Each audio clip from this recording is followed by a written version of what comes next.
하나, 둘, 안녕하세요. 반갑습니다. 오늘은 3기 신도시에 대해서 알아보겠습니다. 총선에서 민주당이 압승을 했습니다. 그래서 3기 신도시가 좀 빠르게 추진될 것이다 라는 예상이 많고 많은 분들이 관심을 가지고 있습니다. 그래서 3기 신도시에 대해서 알아보고 장단점도 분석해 보겠습니다. 저희가 동탄에서 부동산 업을 하고 있으니까 동탄 1신도시부터 이게 도시가 형성되는 과정, 그리고 시세가 어떻게 되는지 잘 알고 있습니다. 그래서 3기 신도시가 어떻게 될 것이다 라는 예상을 좀 해볼 수 있을 것 같아요. 지도를 보면 어디 아파트가 돈이 된다, 어디 아파트는 좀 별로다 라는 게 좀 나오죠. 동탄 2도 보면 역세권 그리고 조망이 끝장나는 곳에는 10억 정도 하죠. 33평 기준입니다. 하지만 외곽 이런 입지가 좀 안 좋은 곳은 5억 정도 하죠. 그러니까 5억이 차이 납니다. 2배가 되는 거죠. 5억짜리 집을 살 것인가 10억짜리 집을 살 것인가 공부를 많이 해야 될 것 같습니다. 하나하나 좀 보시죠. 여러분의 좋아요, 구독은 저희에게 큰 힘이 됩니다. 우선은 전체적인 지도를 보고 위치를 한번 확인해 볼게요. 1기 신도시가 보라색이고요. 왼쪽부터 일산 고양, 부천 중동, 안양 평촌, 군포 3본, 성남 분당이 있네요. 1기 신도시는 연차가 많이 됐습니다. 그래서 신도시라고 부르기는 그렇고 이제 헌도시가 되어가고 있습니다. 다음에 2기 볼게요. 초록색으로 표시된 곳이고요. 위에서부터 양주 옥정, 파주 운정, 김포 한강, 인천 검단, 성남 판교, 수원 강교, 송파 위례가 있네요. 네, 동탄도 있습니다. 동탄이 여기 있는데 제가 표시할게요. 동탄 국내 최대 신도시인데 빠져있네요. 그 다음에 3기 신도시 볼게요. 오른쪽부터 남양주 왕숙이 있고요.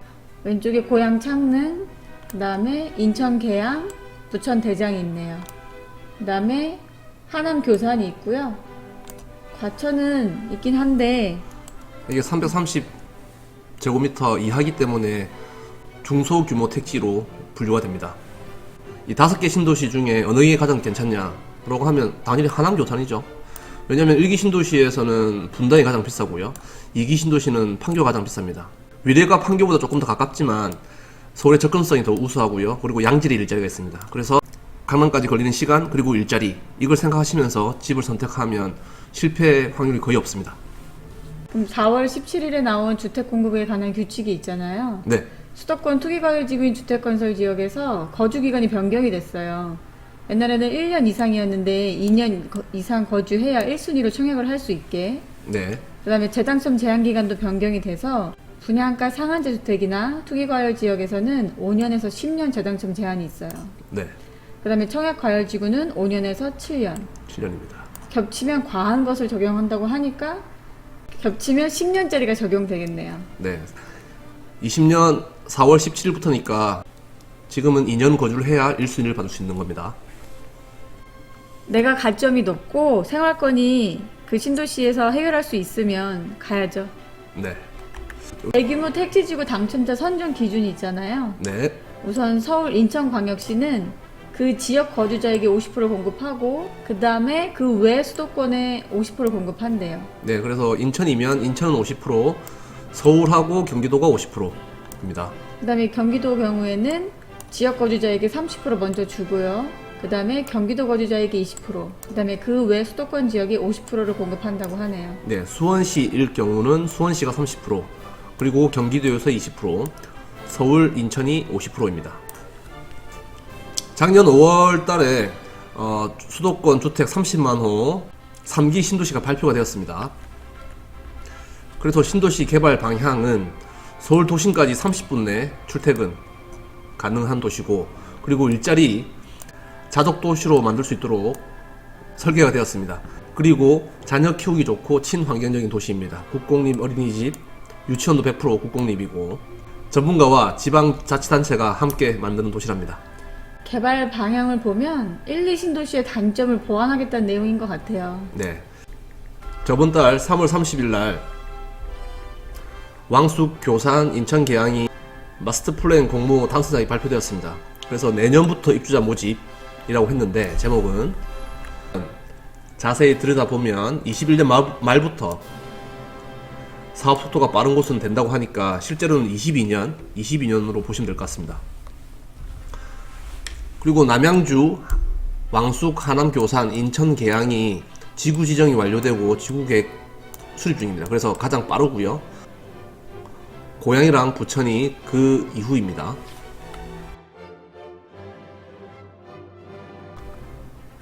먼저 하남 교산지구부터 보시죠. 32,000세대고요. 3기 신도시 중에서 가장 입지가 좋아 보이는 곳입니다. 네, 보시게 되면 산으로 둘러싸여 있습니다. 이건 이제 장점은 공기가 좋고 자연 친화적이 되는 건데 단점은 확장성이 없죠. 자세히 좀 보시죠. 네, 하남 교산을 보고 계십니다. 아, 도시 멋지네요. 위아래로 지금 풍덕천을 중심으로 도시가 이루어지고 있어요. 이쪽이 3호선이 생기겠죠. 녹지 비율도 아주 많고 공원이 많다는 뜻이죠. 1번이 역세권이 역세권. 강남까지 빨리 갈 수 있는 곳. 그래서 보면 여기 생기겠죠. 여기랑 여기. 그리고 또 중요한 게 상권, 학군, 조망입니다. 그런 걸 잘 판단하면 되시는데, 네, 이게 중요하죠. 이 세 개를 겹쳐서 딱 보면 어디가 돈 되는지를 알 수 있습니다. 3호선 여기 정차하는 곳이 첫 번째잖아요. 네, 여기랑 여기죠. 신도시는 이렇게 만들어야 됩니다. 중앙을 지나면서 지하철역이 딱딱 있는 곳. 교통이 1번이고 거기에다가 조망까지 좋으면 더 좋고 시세는 그렇게 형성될 것입니다. 네. 네. 그리고 여기 북쪽은 이제 테크노밸리 일자리들이 들어오겠죠. 역세권 중심으로 해서 상업시설과 하늘색 업무복합 용지가 지금 혼재돼 있어요. 네. 이 빨간색이 이제 일상으로 아마 뭐 프라자 건물이 지어지겠죠. 그리고 하늘색 부분이 지금 업무복합 용지예요. 뭐 1, 2층은 상가시설이고 위에는 오피스텔, 그 다음에 일부는 아파트가 지어지는 곳이죠. 네. 그리고 이쪽 외곽에 있는 아파트들은 시세가 좀 안 좋습니다. 동탄도 보면 이제 역세권하고 호수 조망이 잘 나오는 곳은 33평이 10억 합니다. 하지만 외곽에 있는 것들은 아직까지 5억대가 있죠. 5억 정도가 차이 나니까 항상 시끄러운 곳, 역세권 중심으로 집을 구하는 게 좋습니다. 당연한 이야기인가요? 그렇죠. 네. 싸다고 외곽을 사시면 안 됩니다. 올라가는 속도가 다릅니다. 하남 교산지구 정리를 한번 해보시죠. 오늘 하남시청 관계자와 통화를 했습니다. 그래서 확인한 결과는 22년도에 분양을 시작하고요. 신도시는 28년도 완공 예정이라고 합니다. 3기 신도시 중에서 가장 입지가 좋습니다. 강남하고 가깝고 지하철 3호선 호재도 있기 때문에 그렇잖아요. 네. 그리고 좀 단점으로 보면 60m 제곱 이하, 그러니까 24평 이하겠죠. 24평이 너무 많아요. 86% 정도 되니까 대부분입니다. 그리고 문화재가 많습니다, 이 동네가. 그래서 땅 파다가 문화재가 나오면 또 일정이 지연되는 리스크를 가지고 있습니다. 남양주 왕숙지구 보시죠. 가장 큽니다. 66,000세대고요. 1지구, 2지구가 이렇게 나눠져 있습니다. 별내지구와 다산신도시 옆쪽이죠.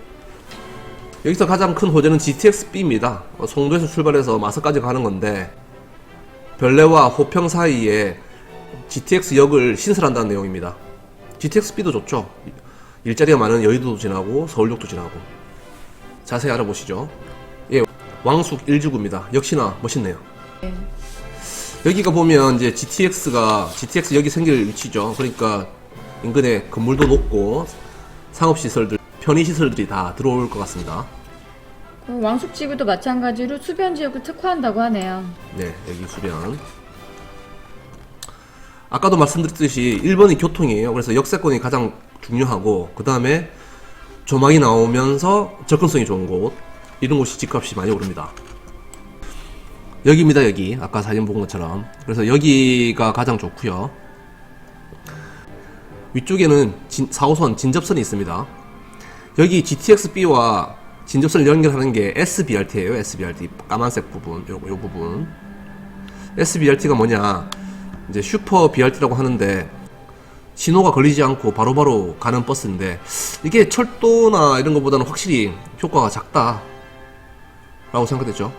2기 신도시 보면 이제 트램을 많이 했는데 트램은 짓기가 참 힘듭니다. 비용도 많이 들고 동탄은 지금 10년째 트램 이야기가 나오고 있는데 아직도 진행이 안 되고 있죠. 잘. 그렇기 때문에 3기 신도시는 BRT로 다 SBRT로 다 연결되는 것 같습니다. 이게 세종에서 이제 확대 시행 중인데 이게 얼마나 좀 편의성이 있는지 효과가 좋은지는 좀 지켜봐야 될 것 같습니다. 네. 그리고 여기 왕숙은 가장 큽니다. 가장 크고 세대수가 많기 때문에 양극화가 좀 있을 것 같아요. 그래서 저 입지가 좋은 곳은 많이 몰릴 테고 입지가 조금 떨어지는 곳은 미분양도 나지 않을까 저는 예상합니다. 그렇기 때문에 미분양을 줍줍하는 것도 재테크나 내 집 마련할 때 참 좋은 방법이지 않을까 생각하고 있습니다. 부적격 세대 추첨을 또 할 테니까요. 네. 왕숙은 전략적으로 접근이 필요하다 라고 생각합니다. 네, 정리해 보시죠. GTX-B 역세권 쏠림 현상이 예상됩니다. 역세권에 접근성이 좋거나 조망이 잘 나오는 곳 관심 가져야 됩니다. 그리고 전략적으로 접근이 필요합니다. 이사까지 가야 되나? 저는 별로요. 미분양 쭉쭉 가능하다고 생각합니다. 그 다음에 인천 계양지구 봐야 되잖아요. 네, 17,000세대입니다. 인천국제공항고속도로가 이렇게 연결되고 그리고 경인고속도로에서 들어오고 자세히 좀 보겠습니다. 네, 도시 참 예쁩니다. 여기도 역시나 수변이 흐르고요. 계양산에서 동축이 있는 굴포촌을 동서로 연결하는 그렇게 도시가 구성되고 있어요. 예, 여기서는 센터 어디냐면 여기입니다. 여기. 큰 지도로 봐야 될 것 같은데요. 네. 네, 여기입니다. 여기.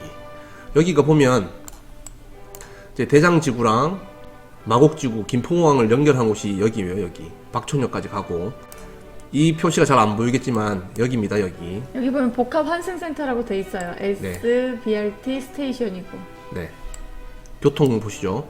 계양지구 교통을 보면요. 계양 신도시에서 9호선, 5호선을 갈 수 있는 김포공항역이랑 그 다음에 GTX-B 7호선, 대곡 소사선을 이용할 수 있는 부천 종합운동장역을 SBRT가 교차로 막힘없이 운행한다고 하네요. 네, 여기도 SBRT를 중점적으로 좀 사용 예정이라 합니다. 네, 정리를 해보겠습니다. 17,000세대, 세대수가 좀 작죠? 하지만 이제 장점이 보면 테크노밸리가 있고 일자리가 좋습니다. 그리고 마곡도 있고 옆에, 그리고 SBRT가 좀 메인인 것 같은데 이건 조금 아직까지는 좋아 보이지만 효과가 검증이 안 된 교통수단입니다. 근데 이제 단점으로 보면 김포공항 인근으로 고도 제한이 있고요. 그리고 위쪽 부분은 이착륙 때문에 비행기 소음 발생이 리스크가 있을 것 같습니다. 그리고 17,000세대 중에 임대주택 빼고 나면 실제로 얼마나 일반 분양을 할 것인가. 예, 그건 얼마 안 될 것 같아요. 부천 대장지구입니다. 2만 세대고요. 계양 테크노밸리 계양지구 바로 옆에 있습니다. 보시게 되면 부천시 대장동, 오정동, 원종동 일원이고요. 여기도 역시나 자적 용지로 판교 테크노밸리의 1.4배입니다. 그리고 엄청나게 크게 30만 평 공원으로 조성한다고 하네요. 네, 보시면 이제 마곡, 부천 대장, 그리고 계양 테크노밸리가 연결될 겁니다. 그럼 부천 대장지구랑 인천 계양지구 컨셉이 비슷해요, 지금. SBRT로 서로 연결을 한다고 하니까요. 네, 그렇게 되면 이제 서울역까지 30분, 여의도까지 25분. 괜찮긴 합니다. 계양 IC부터 광명 서울고속도로를 연결하는 경명대로를 신설 확장한다고 하네요. 네, 소사로도 확정하고 고강 IC 신설, 서운 IC 신설이라고 합니다. 그렇게 되면 이제 4단까지 30분대, 마곡지구까지는 10분대라고 합니다. 네, 부천 대장지구 2만 세대 정리해 보시죠. 계양지구랑 비슷합니다. 그리고 테크노밸리가 있기 때문에 자정용지 조성되고 마곡지구와 계양지구 사이고 또 SBRT가 메인입니다. 임대주택 빼고 남는 것도 얼마 없을 것 같아요. 고양 창릉지구입니다. 38,000세대입니다. 여기는 저 일산 신도시도 그렇고 주변에 신도시들이 많이 있었기 때문에 좀 분쟁의 소지가 많죠. 3기 신도시가 발표되고 나서 뭐 데모도 하고 좀 그랬습니다. 주변에는 지축, 삼송, 원흥, 향동 지구가 있죠. 자세히 알아보시죠. 사업 개요는 위치는 우선 고양시 창릉동, 용두동, 화전동 일원이고요. 개발 구상안 보면 135만 제곱미터, 그러니까 41만 평을 자족도시로 조성한대요. 한교의 2.7배네요. 네. 그리고 공원하고 녹지, 호수공원까지 조성이 된다고 합니다. 교통 보시겠습니다. 세저역부터 고양시청까지 연결되는 지하철이 신설된대요. 가칭 고양선입니다. 네. 그 다음에 향동지구역, 지구내역 3개, 화정지구역, 대곡역, 고양시청역까지 해서 총 7개 역이 신설된대요. 네. 그리고요.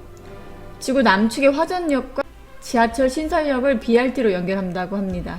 그러면 여의도까지 25분, 용산까지 25분, 강남까지 30분. 괜찮습니다. 입지. 그다음에 일산 백석동부터 서울문산고속도로를 연결하는 자동차 전용 도로를 신설해서 자유로 이용 시간을 좀 분산시킨다고 하네요. 네. 그다음에 창릉지구와 제2자유로를 연결해서 서울 접근성을 개선하고요. 네. 화랑로 및 교차로 두 곳을 지화해서 대기 시간을 좀 감소하고 수색로 월드컵로를 입체화해서 수색 상암 일대를 정체 구간을 좀 개선한다고 합니다. 그리고요. 마지막으로 통일로 중앙로 BRT를 신설해서 시청 신청까지 전용 차로로 연계한다고 하네요. 네. 교통 이런 계획이 엄청 많습니다. 네. 정리해 보시죠. 입지는 우수합니다. 서울하고 가깝고요. 일산 신도시 등 주변 신도시와의 분쟁이 좀 있을 것으로 예상이 됩니다. 근데 교통 계획이 너무 많은데 이게 척척 진행될지 의문입니다. 네, 3기 신도시를 알아봤습니다. 그 다음에 이제 3기 신도시는 아니지만 중규모 택지 조성 방안에 대해서 또 알아보시죠. 안산 장상입니다. 위치는 안산시 상록구 장상동, 장하동, 수암동, 부곡동, 양상동 일원이고요. 네, 면적은 67만 평, 호수 1.3만 호입니다. 네, 꽤 큽니다 여기도. 그러니까 3기 신도시만 너무 집중하시는 것보다는 중소규모 택지 개발도 자세히 보는 게 좋을 것 같아요. 네, 교통 보시죠. 신안산선 노선 변경 및 지구내 지하철역 광장 신설한다고 하네요. 네, 그다음에 광명 서울고속도로 IC 및 진입도로 신설하고 장하로 확장, 국도 42호선 상습 정체 교차로를 입체화한다고 하네요. 네, 그렇게 되면 이제 여의도까지 30분, 사랑역까지 30분입니다. 여기도 괜찮습니다. 좋습니다. 용인 구성역입니다. 지금 동탄이 신도시와 가장 가까운 곳에 위치하고 있고요. 면적으로는 276만 제곱미터고 1.1만 호니까 규모가 그래도 꽤 있는 편이에요. 네, 위치는 용인시 보정동 일원이고요. 교통 여건이 GTX A 노선, 그 다음에 삼성역이랑 15분대로 연결이 돼요. 이게 대박입니다. 대박. 삼성역까지 15분. 중소규모 택지 중에서 가장 좋지 않나 저는 그렇게 생각하고요. 또 여기는 일자리도 같이 들어오니까 좀 관심 있게 봐야 되는 단지예요. 네, 용인 플랫폼 시티입니다. 안산 신길 2입니다. 위치는 안산시 신길동 일원이고요. 교통여건으로는 4호선 신길 온천역이랑 신안산선을 연결해서 금천구까지 30분대로 연결한다고 하네요.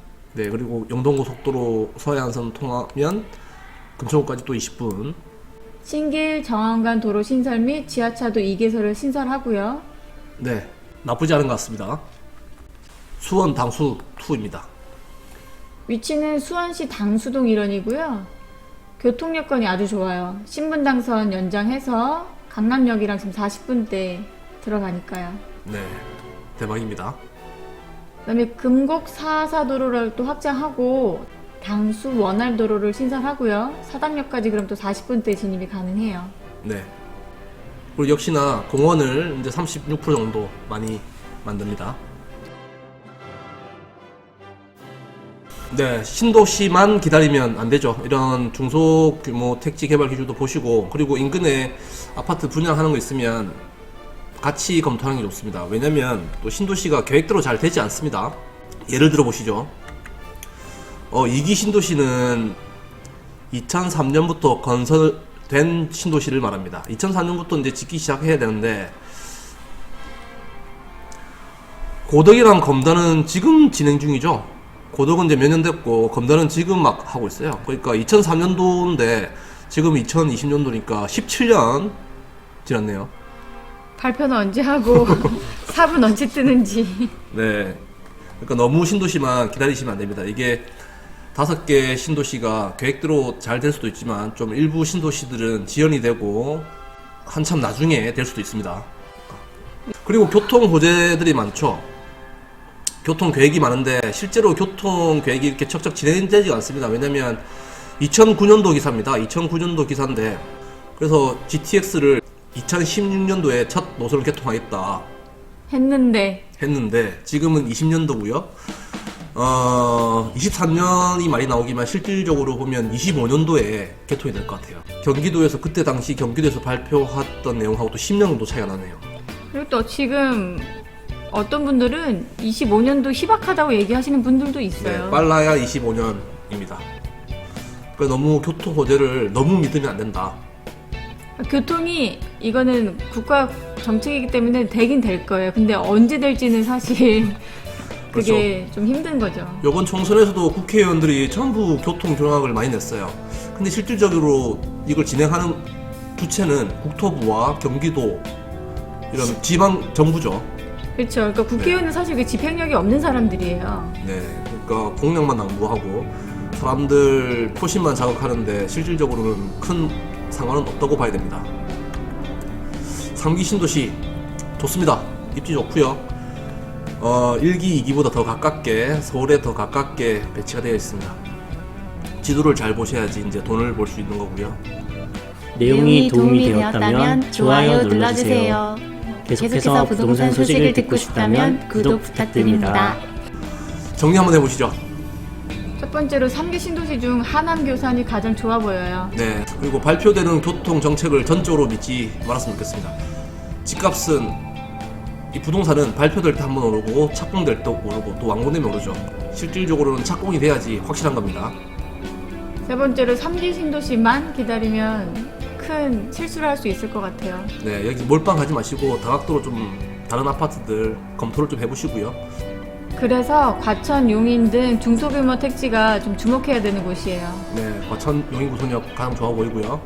신도시 내에서도 시세 차이가 많이 납니다. 양극화 현상이 확실히 나을 것 같고요. 무조건 일단 역세권입니다. 역세권으로부터 좀 비싸더라도 피를 주고 사시더라도 먼저 하시고 청약을 넣더라도 역세권으로 무조건 집어넣으셔야 됩니다. 물론 여기는 전매가 안 되는 곳이겠지만 그래도 합법이 되는 물건들이 종종 나와요. 네, 그거를 관심 있게 계속 보셔야 돼요. 네, 그리고 앞서 말씀드렸듯이 집값은 강남까지 걸리는 시간이 1번입니다. 그리고 일자리입니다.